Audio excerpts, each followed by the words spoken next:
In a cave in South Africa, scientists found the bones of 20 people from a mysterious ancient human relative.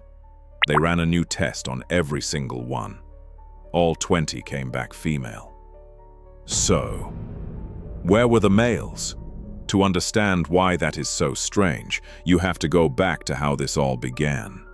Deep inside a cave system in South Africa, there is a passage so narrow that most people could never fit through it.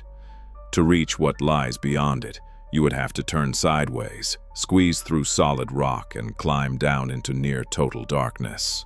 In 2013, a small team finally made it inside. What they found would rewrite what we thought we knew about human history. Bones, scattered across the chamber floor, belonging to a species no one had ever seen before. They named it Homo naledi, a skull with a brain barely larger than a chimpanzee's, but hands almost human, legs built for walking upright, just like ours. At least 20 individuals came out of that one hidden chamber. Adults, children, a species that lived somewhere between 335,000 and 236,000 years ago.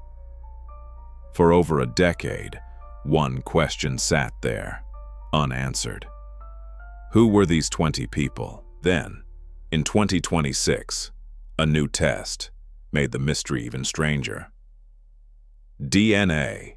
This old rarely survives, but proteins can last far longer, sometimes locked inside a tooth for hundreds of thousands of years.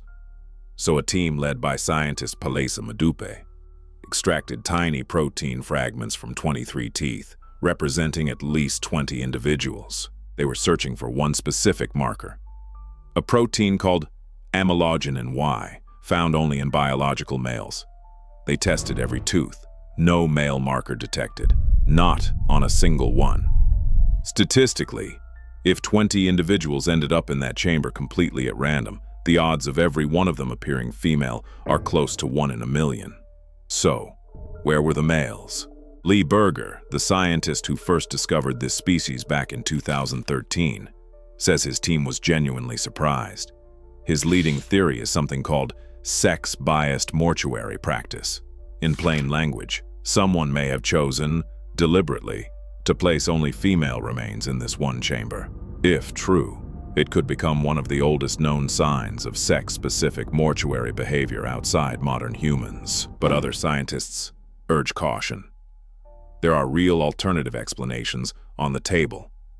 Maybe this population lost the male marker gene entirely, which would make actual males invisible to this specific test.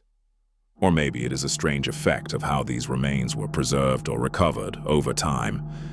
The researchers themselves admit they do not have a final answer.